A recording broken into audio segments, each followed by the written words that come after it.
to meet you. How are you? All right, thank you. Let's just dive in. I have only 5 questions for you, but I think maybe it will take maybe quite some time to answer them. So the first one would be I know that it is an immense task to ask you that, but how, in a few words, would you describe Socrates? So Socrates is a fundamental intellectual figure in Western history. He is said to have created a philosophical system which was transmitted to posterity by his pupil Plato, putting something like 30 dialogues, as they're called, books, into the name of Socrates. And Socrates is therefore the mouthpiece of ideas which some people say are not all his, some say they're also Plato's. But those ideas are fundamental to the tradition of Western philosophy because they ask questions about how we should live, how we know what we know, what is truth, what is justice, what is courage, what is love. So these kinds of enormous ethical questions, political and ethical questions, was something that Socrates is said to have inaugurated in philosophical terms. So before Socrates, there were philosophers who talked about the composition of the world and the universe, the nature of the physical world in which we live, and also had ideas about how we should live in certain ways, but not as their primary focus. Whereas Socrates, as Cicero said, Cicero, the statesman of 1st century BC Rome, brought philosophy down from heaven to earth and made it something about how human beings should live our lives. So in that sense, Socrates is foundational. He never wrote anything philosophical. Nothing survives that Socrates wrote. He was actually against writing. He thought philosophy should be conducted face to face, that one can only examine ideas if one is doing so in a live context. Whereas Plato, of course, who wrote hundreds of thousands of words and put them into the mouth of Socrates, was responsible for preserving the memory of the man.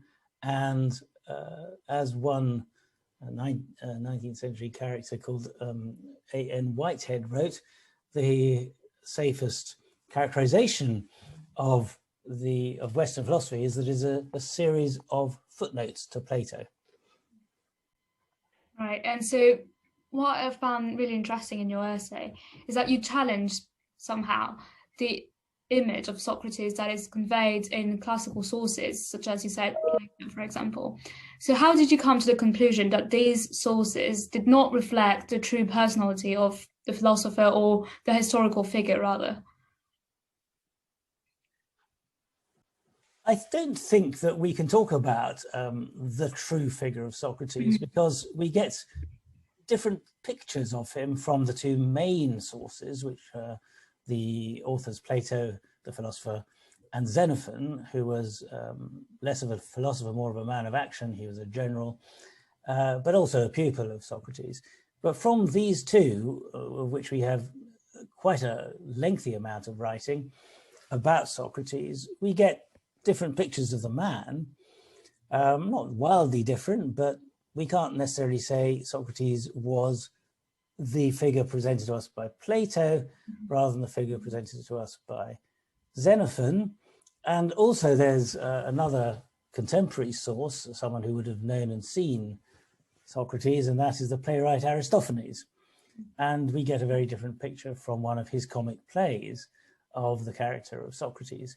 So the question is, how do we combine these different images to create something that we think is a truthful image? Now, all of those depict Socrates as either a late middle-aged or older man. So the earliest of those, Aristophanes, was writing his play, The Clouds, in 423 BC, by which time Socrates was already in his 40s. actually, so he was born in 469, so he would have been 40 in 429, and this is several years after that. So there's a man in his 40s, depicted by Aristophanes in one way. And then Plato and Xenophon, when they write about Socrates, they do so after the turn of the 4th century. So Socrates died in 399 BC, born in 469, died in 399, age 70. Plato and Xenophon writing after that in the 390s and 380s BC, but only having known Socrates as an old man, because they were born in the 420s. So by that stage, Socrates was already 50, and they would have known him in his 50s and 60s, probably, not before. So the image we get from these sources is that of an older man, that of a man who goes barefoot and in rags, because that is what we learn from Plato himself, is a choice that Socrates made to abandon material wealth and luxury and to fulfill what he saw as his philosophical mission without the distractions of the good life as understood by people who think that involves money, good clothes, good housing, and so on. So that is the image we get. It's a very clear image. But those same authors, in particular Plato and Xenophon, and also to an extent Aristophanes, who we can only look through a screen of comedy in order to get to, but basically Plato and Xenophon, those same authors give us bits and pieces of information about Socrates that need to be taken into account when we ask what kind of a man was he and what made him the philosophical figure that he became. Because if Plato and Xenophon know him age 50 or 60, and he is this kind of person, how did he become that kind of person? We know quite a lot about the context of ancient Athens, and we can work out quite a lot about Socrates' place in that society from what we're told from Plato and Xenophon. For example, that he was a hoplite soldier.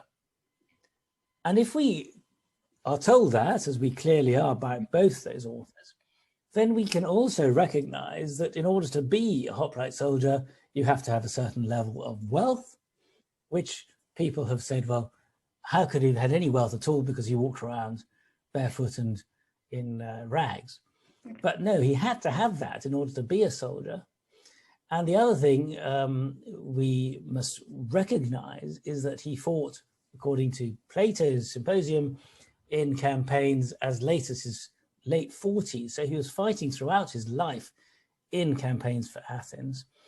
And that inevitably makes us recognize that as a hoplite soldier, a heavy-armed infantryman with a shield and a breastplate and a sword and a spear, which he had to own and maintain, it makes us recognize, I think, and few have actually pinpointed this in the way that I have, that he must have been enrolled as a soldier much earlier in his life. So that takes us back from Socrates as, say, an old fighter in his 40s, which is where he first appears to us as a fighter in the Symposium in 432 BC at the Battle of Potidæa, to a young man who in his late teens and early 20s was already likely to have been on active service in the service of Athens. But we don't have any explicit evidence about that. So one has to draw that out of the evidence that we have and try and push it back to a time when Socrates would have been a young man and a young fighter on the battlefield. And that has been my approach, to say, this is what we are told, and this is what it indicates for the earlier Socrates, and therefore it can help us to understand how Socrates became the fundamental figure in philosophy that we know him to have been. Yeah, so who'd you say that it was your goal when writing this this book, is by trying to reconstruct Socrates' early life to understand why he became this philosophical figure. Yes, that was my main aim. I would say that one of the things that compelled me to do it was that I kept reading about Socrates in a way that I felt was very unhistorical. An example is that Plato only mentions his wife or mistress Xanthippe. Mm-hmm. And he says that Socrates had 3 children. Now, Xanthippe had a babe in her arms when Socrates was in jail, age 70, before his execution. This is what Plato tells us. So she can't have been older than, say, her mid-30s. Yeah. If she was at that age, if she was that age in around 400, mid-30s, then let's say she would have been in her mid-20s 10 years earlier, and she would have been in her mid-teens 10 years before that. Socrates is already 50 then when he possibly meets a teenager, or maybe he's 60 when he meets someone in her 20s called Xanthippe, and my goodness, has 3 children at that age.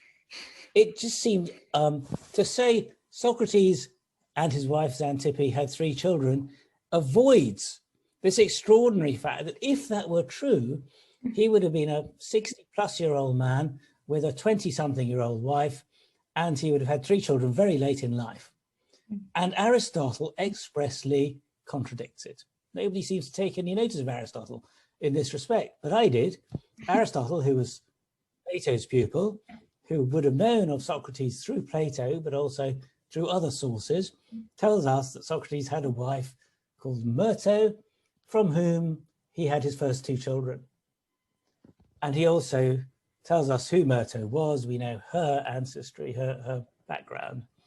And so we can reconstruct from that the possible image, which I have put in my book, of a young woman who was roughly Socrates' age, from his same village, we know that, whom he perhaps married at a much earlier stage of his life and had his first 2 children from. And Xanthippe, much later in life, when he's 60, he meets her and has his 3rd child, who's a baby when he is about to be executed. That seems to be much more plausible, given the facts that we are shown, than to suggest that suddenly at the age of 60, Socrates discovers his vigorous heterosexuality and becomes the father of 3 children from this young girl. And then you have to explain why that is the impression Plato wants to give us, why he doesn't mention the earlier wife, why he talks about the 3 children as if they were all Xanthippe's children. And I think there are very good reasons for that. Plato does want to present us with a certain picture, his own construction of Socrates, and largely for political reasons, because Socrates was executed for political reasons, which were ostensibly religious ones. And his first wife was an aristocrat, was from a highborn background. And I think if Plato had mentioned that, and if that had become a feature of our knowledge of Socrates, then his democratic credentials, because of course he was executed for being somewhat anti-democratic, then those credentials would have been cast in a dark light. And so I think Plato has good reason to want to elide the existence of this earlier wife, Myrto. Right, and so I think that would be the last question that I have for you, and it would be, we don't always think, or we don't always associate Socrates with love, and so how would you describe his philosophical attitude towards love? So this is the major revelation of my book, I think, that Socrates, who tells us that the one thing he knows is that he knows nothing, also is quoted as saying in Plato's Symposium, "I know the truth about love." And this is a curious contradiction of his own position, because love is a very important thing. If you know the truth about love, you do know something. And the question is how. Socrates says, "I know the truth about love because I was taught it by a clever woman." And that woman he names as Diotima, a name which in Greek, Diotima, means honored by Zeus. Well, Zeus was the name of the chief of the gods, but also the nickname given to the chief character in politics in ancient Athens, who was Pericles. He was given this nickname by all the comic poets. He was known as Zeus because he was so commanding and such a great orator. And his wife was known as Hera, the wife of Zeus. And that woman was actually a real woman called Aspasia. So, and what we're told is that Pericles honored this woman more than any Athenian honored their wife. So honored by Zeus in the context of a conversation, which is Plato's Symposium, in which there is a comic poet present who speaks, and that's Aristophanes. In that context, honored by Zeus surely meant honored by Pericles. So this name Diotima is a kind of cover for Aspasia. I think that's pretty clear that the character of Diotima, who teaches Socrates what he knows about love, is supposed to be modeled on Aspasia of Miletus, the actual wife of Pericles. And also there's a date that Plato gives us in which he says, this is the woman who managed to postpone the plague at Athens by 10 years.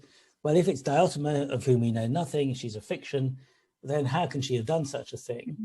If she's Aspasia, it makes sense, because 10 years before the plague of Athens, somebody needed to do something to postpone it, and that was Aspasia, because there should have been a plague 10 years earlier, because Pericles had conducted a campaign against the island of Samos, allegedly at the behest of Aspasia, and he had thrown out the bodies of his opposing commanders without burial. So there should have been some kind of divine retribution in the ancient Greek thinking, and there wasn't a plague, and people said, because sacrifices were conducted at the instigation of this clever woman. But all we get is that this postponed the plague by 10 years. Pericles died from it 10 years later. But I think that is a clear indication that Diotima, who is supposed to have postponed the plague, is actually Aspasia, Pericles' wife. Now, then you reconstruct the story. Aspasia came from the city of Miletus, which was in Asia Minor, that is modern Turkey, so across the Aegean from Greece. She had immigrated into Athens probably around the age 20. We can work out how that is the case. She would have been roughly the same age as Socrates, and between the year 450, when she would have come to Athens, and 445, when she was married to Pericles, there was 5 years. And an ancient source, another pupil of Aristotle called Clearchus, tells us before she was with Pericles, she was with Socrates. So one imagines that in that 5-year period, Aspasia and Socrates had a chance to talk about love, and that the doctrine of love put into the mouth of Diotima in some ways represents what Aspasia would have said to Socrates, perhaps before leaving him for this influential older man, Pericles, with whom she was the partner of Pericles for a good 15 years or more. And Socrates would have been left behind if that were the case. I mean, that's speculative. But in any case, the story that Diotima tells, which explains love, her doctrine, is that love isn't just about being attracted to and having sexual relations with another person. It goes beyond that. It's higher than that. That's why we talk about Platonic love, because it's in the Plato dialogue, the Symposium. But Diotima, who tells this story, says it's like a ladder. You start with attraction to bodies. You eventually get to a stage where you are attracted to beauty and truth and love itself. So it becomes something that transcends ordinary physical love. And something like that may well have been what Aspasia said to Socrates. Perhaps Socrates, who had fallen in love with her, if we believe Clearchus, said, "Why are you leaving me for Pericles?" And she would have said, "Look, it isn't just about the fact that we have a personal relationship. Love is more important than that. It's about higher things." In her case, perhaps it meant serving her state of Athens, her adopted state, by being Pericles' wife, and indeed, if we are to believe another dialogue of Plato, his speechwriter. Yeah, no, I think that's really interesting to see it in a very different way that we're used to see it. And I think that will give our readers a very good insight of your book without revealing too much, hopefully. But yeah, no, I really enjoyed reading Socrates in Love. Even though normally classics is not really my area of expertise. But no, I thought it was very easy to understand, and from a non-academic point of view. And so, yeah, I hope that will give our readers desire to read Socrates in Love. And I thank you so much for doing this interview. It was really nice. Very, very nice to meet you, and I'm really grateful to you for reading the book, for saying those nice things about it. I mean, I am an academic by profession, but I want this new picture of Socrates to become very widely known, because I believe it is true. That is the main reason. I think that people have misunderstood a lot about Socrates. I'm quite passionate myself about spreading this new truth that I think I have found, which is actually, in many ways, is quite simple. Socrates was a young man once, and Socrates had a life, and Socrates' experiences would have led him to become the philosopher he became. And one of those experiences, perhaps the strongest experience any of us have in life, is the experience of love. So I want that to be known. Yeah, well, thank you so much for taking the time as well to do it. You're very welcome anytime, and lovely to meet you. Yeah, best of luck with all your work. Thank you. Take care. You too. Thank you. Bye. Bye.